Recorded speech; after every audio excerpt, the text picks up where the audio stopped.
We've heard millions of stories from the Rebbe. He said something, and then later on we realized what he had said. But at the moment, one wonders. One actually wonders, what did he say? So I want to share with you a few little anecdotes about these kind of events. And particularly because yesterday was Chav Zayin Adar, the 27th day of the month of Adar, which, as we mentioned yesterday, in 1992 the Rebbe had his first stroke, and then 2 years later another massive stroke.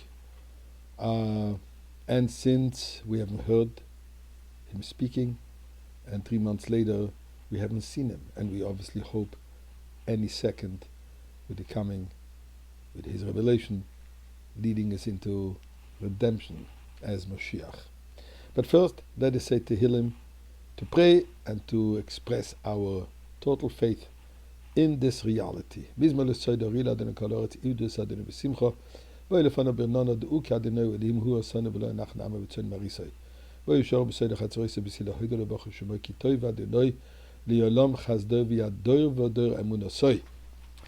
tzedakah, my dear friends. This is Torah, Tefillah, Tzedakah, and story is part of Torah. The Gemara says, Maaseh Rav. We can learn a lot from a story. So, here we go. That Sunday, before the Monday when the Rebbe had a stroke, unusually, huge amount of people that came that particular Sunday. Somehow, people felt, better come now.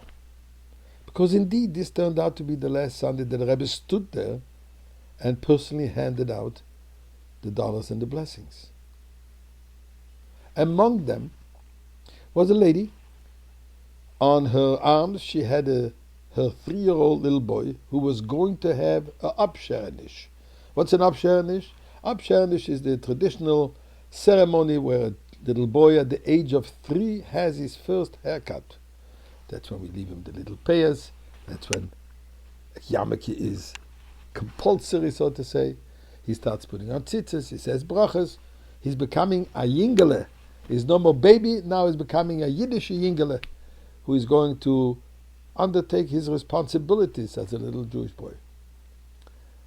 So the mother comes in front of the Rebbe and tells the Rebbe that shortly there's going to be her boy's upsherenish.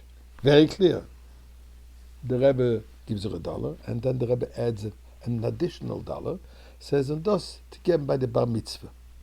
And this you should give by the bar mitzvah.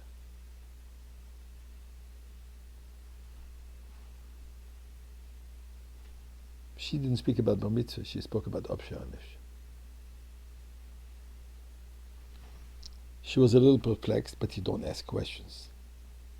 Later on, she asked someone who thought that he knows, says it was just a slip of the tongue. The Rebbe actually meant upsherenish. It's obvious. He asked for upsherenish. It can't be anything else.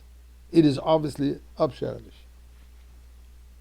He happens to say bar mitzvah, but it meant upsherenish. Okay, fine. Don't want to say who it was. Somebody very respectful. And she accepted it. Happens to be there was another lady with the same story. Upsherenish, she says, and the Rebbe says, give it for the bar mitzvah. She happened to ask that same individual, and he gave her the same answer. The Rebbe said upsherenish, but obviously he meant bar mitzvah. This woman, she wasn't comfortable with that. To her, when the Rebbe says something, there are no Freudian slips. So she wrote a note to the Rebbe. And she said exactly that.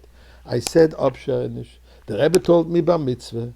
I was told, I hope she didn't say by whom, that the Rebbe meant upsherenish, but said bar mitzvah. So I want to know, what did the Rebbe mean? And the Rebbe's answer was as follows. Ich sag, was ich mein, und ich mein, was ich sag. I say what I think, and I mean it what I say.